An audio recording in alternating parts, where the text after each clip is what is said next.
Hola amigos, bienvenidos una vez más a nuestro canal de cocina. Soy el chef Jorge Fernández Prendes y el día de hoy vamos a elaborar juntos una salsa clásica, una salsa madre de la alta cocina. Me refiero a la salsa bechamel.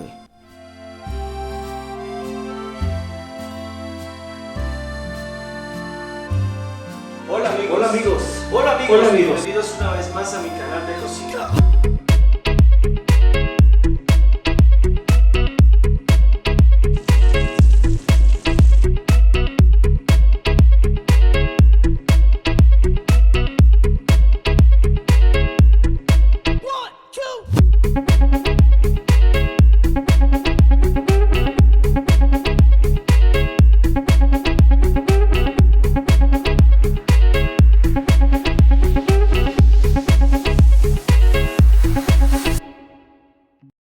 Cuando comenzamos el estudio de la cocina, cuando comenzamos a involucrarnos con el mundo de la cocina, de la gastronomía, una de las primeras palabras que escuchamos, una de las primeras salsas que aprendemos o que queremos hacer es precisamente la salsa bechamel. Esto tiene una razón de ser, puesto que la salsa bechamel es una salsa madre o salsa básica dentro de la cocina. ¿Qué va a significar esto? Que a partir de ella se van a derivar otras salsas. Elaboramos una salsa bechamel, le vamos a añadir diferentes ingredientes y por lo tanto vamos a ir obteniendo distintas salsas.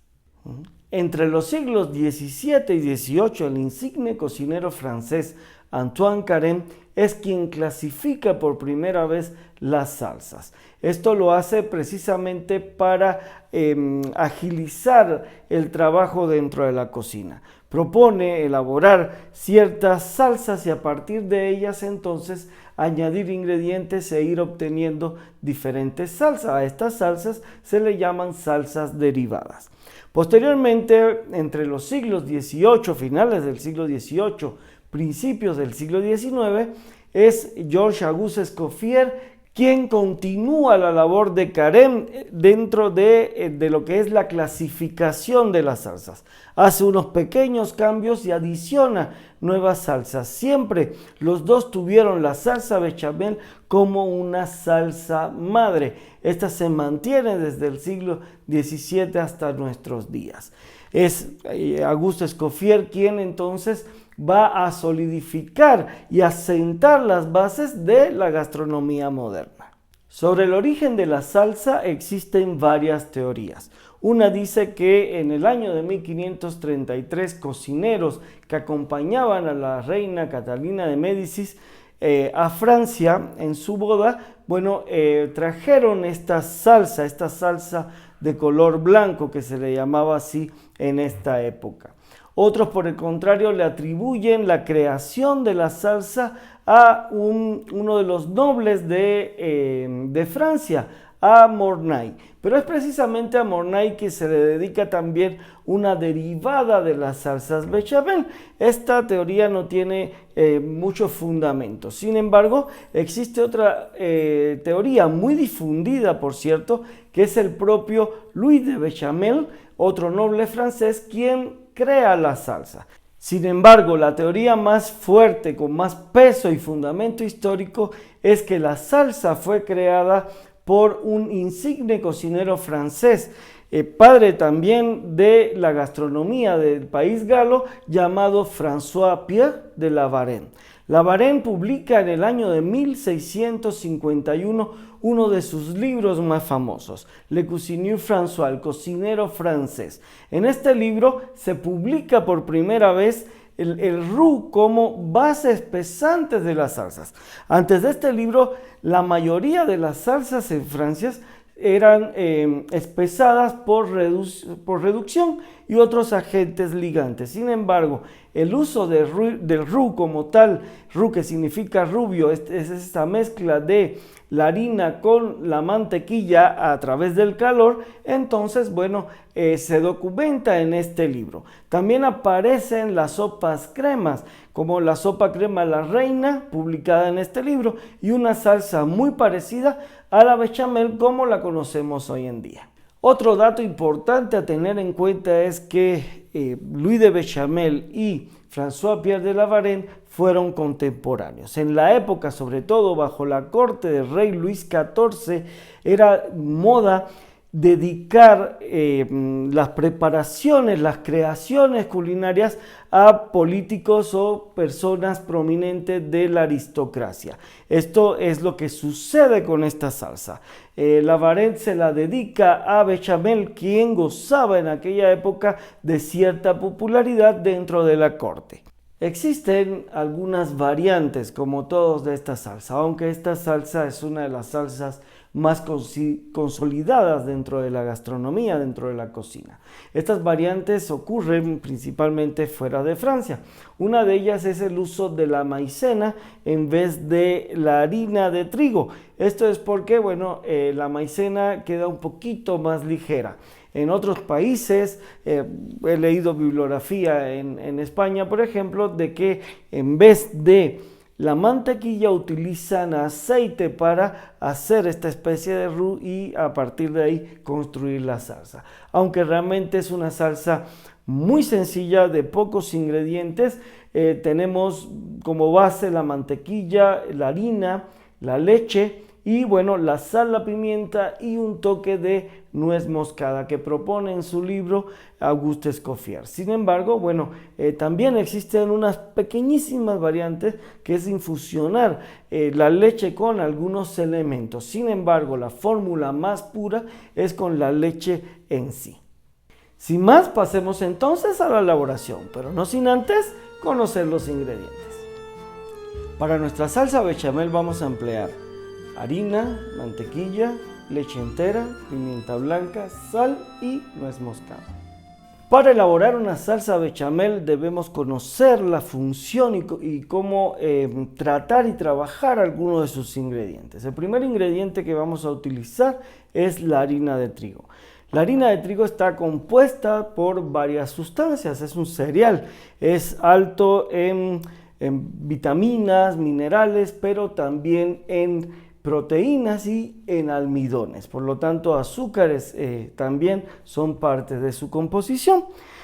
Sin embargo, hay dos ingredientes o dos elementos, sustancias fundamentales que quiero hacerle una observación. La harina contiene, como decíamos, proteína. La proteína principal de ella es el gluten.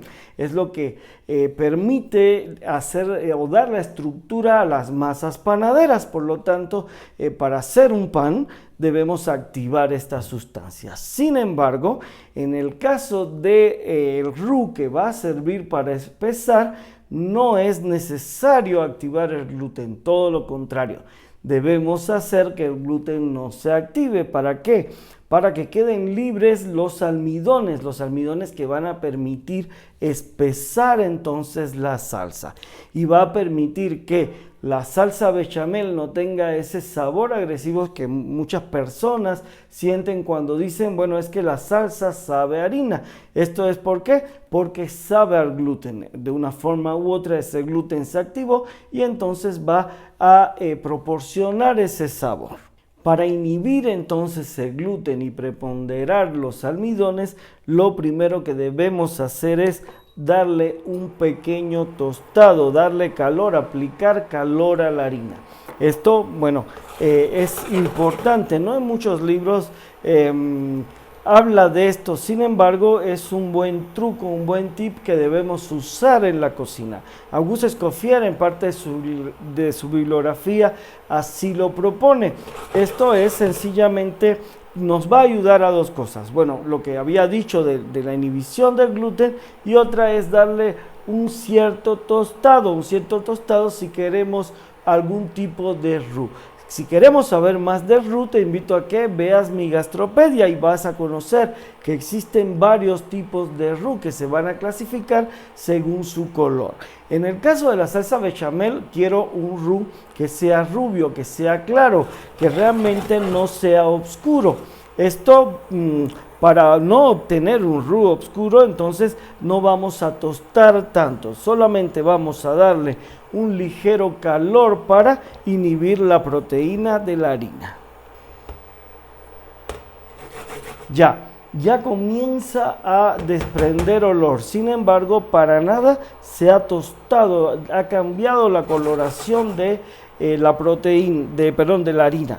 Se ha desnaturalizado un poquito el gluten que lo voy a reservar. Una vez ya calentado, sencillamente lo voy a colocar acá en este bol para, bueno, reservarlo y seguir nuestro proceso. Es el turno de trabajar ahora la mantequilla. Bueno, hemos limpiado la sartén y vamos a colocarle la mantequilla. Tiene un calorcito residual la sartén, nada más le pasé un pequeño trapito. Es importantísimo este tip que voy a dar. La mantequilla se debe colocar no con la sartén muy caliente. Esto es porque la mantequilla generalmente tiene cierto residuo del suero propio de la mantequilla que queda atrapado cuando se solidifica la grasa cuando se elabora. Por lo tanto, es el suero precisamente el que va a quemar. Si queremos una mantequilla más duradera, más resistente al calor, entonces podríamos usar alguna mantequilla que ya esté clarificada. Con este remanente de calor, fíjense que se ha fundido la mantequilla de forma correcta sin quemar nada.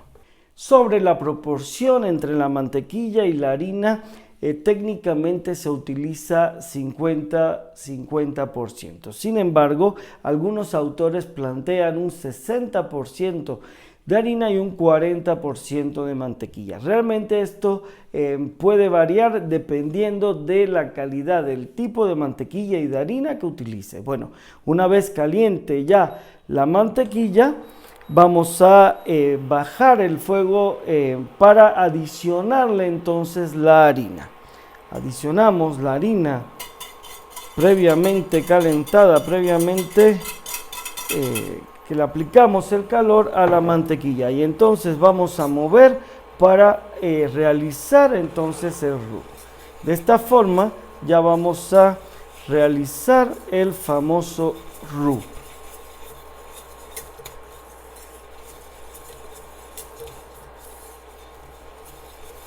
Este roux que hemos obtenido se puede incluso guardar, se puede reservar para, pues ahora sí, espesar algunas salsas, espesar otras preparaciones. Sin embargo, aquí a partir de ahora, vean la masita que se quedó, a partir de ahora voy a ir adicionando la leche para formar nuestra salsa. 1 minuto, 2 minutos de cocción no más, puesto que ya habíamos calentado previamente la harina. Esto es para que se haga la mezcla. El roux también es importante porque la grasa va a encapsular también el gluten, permitiendo que los almidones salgan y logren espesar nuestra preparación. Son las dos cuestiones fundamentales que se le hace a la harina para el desarrollo del almidón. Bueno, vamos a entonces adicionarle la leche poco a poco, de forma rápida. Entonces vamos mezclando la leche y la leche va a ir diluyendo este roux. Bueno, la leche sí es importante hacerlo poco a poco. Ahora bien, como el roux estaba caliente, es importante que la leche se utilice, la vamos a emplear a temperatura ambiente, o sea, fría, no fría de refri, sino a temperatura ambiente.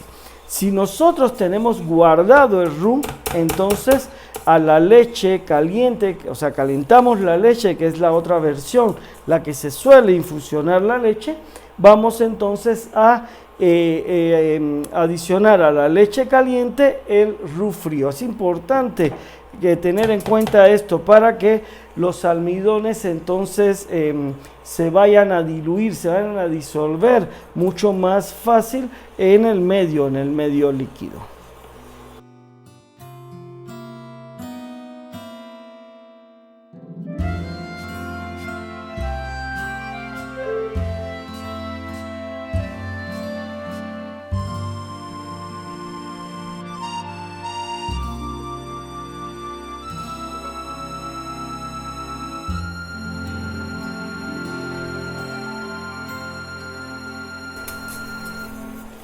pudimos observar cómo fuimos deshaciendo con el batido. Esto realmente se hace rápido de los grumos. Una buena bechamel realmente no es necesario colarse, incluso aunque se haga en grandes cantidades. Vamos a adicionar ya el último remanente de la leche y ya tenemos ahora algo líquido. Ahora bien, ¿qué es necesario? Es necesario limpiar los bordes, como pudimos observar y estamos viendo que voy haciendo. Es importante que los bordes no quede ningún tipo de costra, ningún grumo, porque eso entonces se nos puede pasar de una forma u otra a la salsa. Otra cuestión importante, como había dicho, es no colarlo, porque bueno, una bechamel bien hecha no se va a colar. Es importante que la salsa hierva de una forma u otra. He mantenido el fuego siempre bajo. O sea, el hervor que se le va a dar es un hervor lento para que se vaya cocinando y se vaya espesando la salsa. Mientras más espesa la querramos, más la dejamos diluir. Si la queremos un poquito más suelta, simplemente le vamos a añadir algo de leche. Bueno, ahora ya está bien diluida nuestra salsa, simplemente vamos a añadir la sal.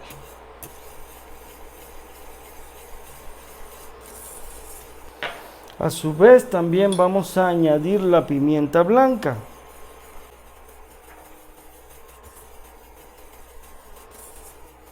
Y por último,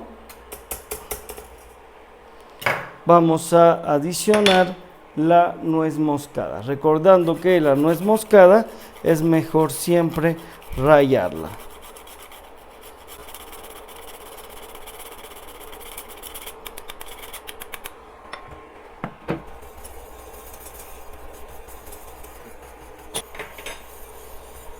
Listo, ya tenemos nuestra salsa. Apagamos el fuego. Entonces vemos cómo nos ha quedado bien lisa, sin ningún tipo de grumo, ni a los alrededores, ni al centro. Es una salsa que ya está completamente hecha. Bueno, tomamos, y esto se le llama en cocina el punto nappé, tomamos un poquito de la salsa, hacemos así con el dedo. Si la parte superior no baja de la cuchara, entonces significa que ya está lista para napar, para cubrir el alimento. Por lo tanto, esta salsa, bueno, nos puede servir para esto, para napar. Si queremos utilizar la bechamel como una salsa base, como salsa madre, la queremos guardar en la cocina, reservar para a partir de ella elaborar otras salsas, entonces el punto de sal no se lo controlamos. Le ponemos poquita sal, poquita pimienta. En la nuez moscada sí puede ir en su punto, y esto va a hacer que a partir de ella entonces va a utilizarse como base. Si la vamos a servir tal cual, si la vamos a utilizar como está ahora, entonces sí debemos ponerlo todo a su punto. Rápidamente, antes de que se nos enfríe la salsa, vamos a guardarla. Y les voy a enseñar un tip para que no vaya a formar ese gel, esa nata que se forma en la salsa, sobre todo que tienen almidones al reaccionar con el oxígeno o el aire. Pasamos nuestra salsa bechamel, vean, ni un solo grumo, realmente puedo pasarla miserable sin ningún problema en la sartén, que no va a tener grumos. Repito, o sea, una bechamel bien hecha realmente no necesita ser colada. Como habíamos dicho, bueno, si necesitamos espesarla un poco, con un poco de reducción tenemos, ella va a espesar. Pero si necesitamos ablandarla para calentarla o algo así, con un poco de leche y rectificando el sabor al final, vamos a tener, bueno, tomamos un poquito de Vitafilm y se lo vamos a colocar encima, pero tocando la salsa. Esto es para eliminar todo el aire que pueda haber, que esté tocando realmente la salsa, y de esta forma vamos a evitar que nuestra salsa forme una costra. Bien, si la queremos mantener caliente, entonces en un baño de María muy ligero la vamos a mantener a una temperatura, pero si la queremos utilizar o reutilizar para otra preparación o simplemente para usarla como base de nuestras preparaciones, entonces ya sería cuestión de calentarla un poquito. ¿Con qué? Con leche. Un poquito de leche caliente, se la ponemos a la salsa que está fría y entonces del mismo modo la vamos a diluir nuevamente para no formar ningún tipo de grumos. Es importante dos cosas en el sabor. Uno, que no sepa harina, que realmente le hagamos un trabajo bien hecho al tema del gluten, y la otra es en la textura, que no vaya a tener esa textura grumosa. En las densidades ella puede variar en el gusto y en el uso que le vayamos a hacer. Bueno amigos, ya está lista y reservada nuestra salsa bechamel. Una salsa ideal como acompañamiento a algunos platillos, una salsa que va a servir de base o una preparación, incluso aunque la técnica de elaboración cambia un poquito, que es la elaboración de las croquetas, que la puedes ver en uno de los videos de mi canal. También nos sirve para acompañamiento, como acompañamiento clásico en algunas pastas, como lo es, por ejemplo, los canelones o lo son la lasaña, por ejemplo, que también vamos a hacer a futuro estas preparaciones en el canal. Y por supuesto una salsa madre, y de ella van a nacer muchas otras salsas que vamos a ver en un video que dentro de poco vamos a realizar con esta salsa que tenemos acá. La vamos a reservar para regalarles entonces otras salsas o salsas derivadas a partir de ella. Si te gusta lo que hacemos y realmente valoras nuestro trabajo, no olvides de suscribirte. Dale clic a la campanita para que no te pierdas ninguno de nuestros videos, activando las notificaciones de los mismos. Cada tercer día subimos videos para tu disfrute y deleite, para regalarte un poco más de esta pasión que compartimos, la gastronomía. Como siempre, un placer y un gusto haber cocinado contigo. Nos vemos en la próxima. Chao.